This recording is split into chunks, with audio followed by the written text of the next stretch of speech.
Hello, and welcome back to Conquering Finale. My name is Jason Lafredo, and today we are once again simplifying simple entry, or pulverizing our percussion, in a special video today on percussion in simple entry. Now, when I talk about percussion, I'm mainly talking about unpitched percussion. Pitched percussion, as far as note entry is concerned, will be pretty much exactly the same as any other pitched instrument in Finale, so there's really not a whole lot to cover. The only thing I might suggest is that just be aware of your octave transpositions. The xylophone, for example, is actually an octave transposing instrument. So if you're using a MIDI keyboard, you might just have to be aware of that. But otherwise, it works exactly the same. So let's talk about unpitched percussion. I've got a triangle and a drum set up here to show you a few different things about this. So if we just go into simple entry here, if you're using a mouse, it's really easy because you can just kind of like drag your mouse up and down, and it will sort of cycle through. I hope you can see that on the first measure in the drum set there. It will just sort of cycle through all of the instruments or the sounds that are available within the percussion layout for that instrument. So you can see there's high, mid, tom, ride bell, ride cymbal, high tom, hi-hat, open, closed. And you notice that some of them actually share a line or a space, and you'll actually see the note head change as well. So this is really kind of a good indication of what you're going to get, and it's really just a matter of just picking the one and just clicking on it, and you can go about entering notes with the mouse this way pretty quickly. If you're going to use a computer keyboard, what we can do is actually use the up and down arrows to navigate all of the instruments, and you'll see as I'm doing this, the name is changing as well as the note head and everything. And when you get to a spot like the C space here, if you keep pressing up, you'll cycle through all of the available instruments that are mapped to that C space. So we have snare drum, snare cross stick, snare rim shot, snare ghost stroke, etc. And then when you run out of them, it will move on to the next one. So this is somewhat similar to how you would navigate in a regular staff. One difference is that you can't press shift and press the up and down arrows to expect the notes to go up an octave. Octaves really don't have a meaning. You can do that in the xylophone because this is, again, normal staff. If I press shift up, it will actually take me up an octave. But in a drum set, shift doesn't have any function to it.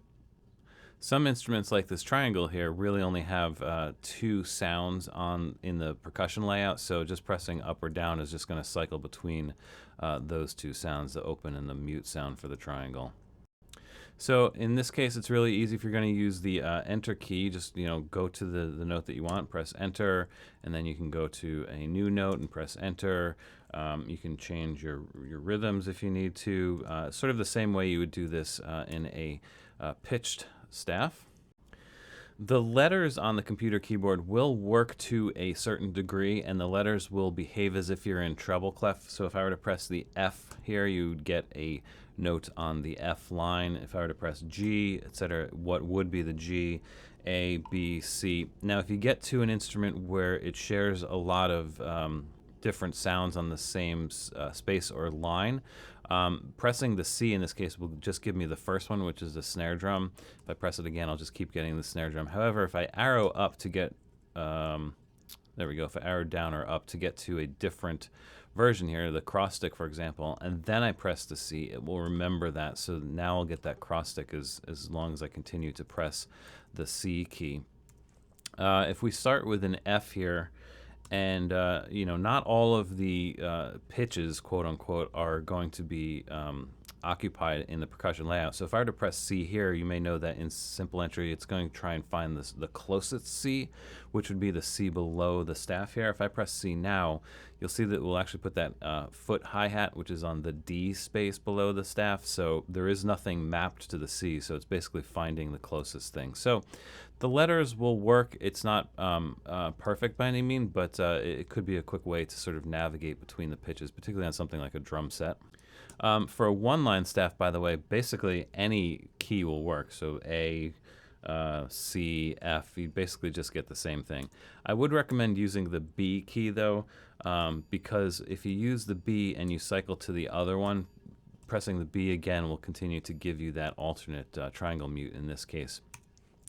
Doing something else, pressing A arrowing up to the mute and pressing A again will give you another open triangle. So in one-line staffs, I do recommend using the B key, and it's actually fairly simple to do it this way.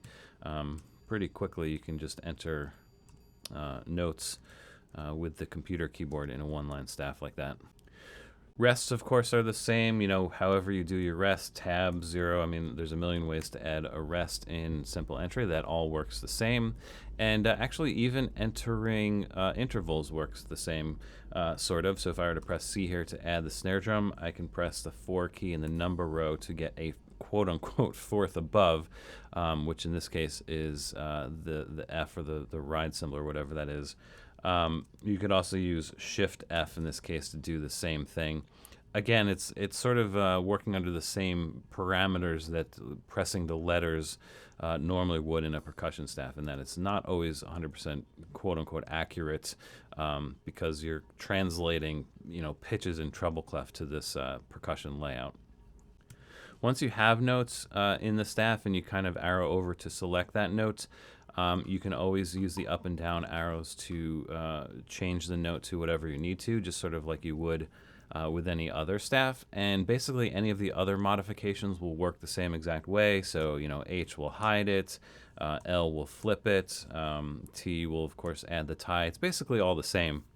The one thing that's a little bit different is that obviously there's no accidentals to be had with non-pitched percussion. So those keys for accidentals, the minus and plus key, will effectively just cycle through only the notes that exist on a single pitch or single staff line or space in this case. And the plus and minus will basically do the same thing. It's just cycling on that same space in that case, which of course you can do with the up and down arrows anyway. It's just that the up and down arrows, after it's done cycling, will move to the next thing. So very subtle difference, but that's what's going on. And then finally, entering notes in simple entry with a MIDI keyboard is rather simple too. The only thing about this is that you do have to know what the MIDI map is. Now, a standard drum set MIDI map will have the bass drum, 2 octaves below middle C. The snare drum is the D right above that. I know that the F sharp above that is the hi-hat. If you're familiar with this standard layout, most of the drum sets in Finale, or I should say all of the built-in drum sets for sure, definitely use this standard MIDI map.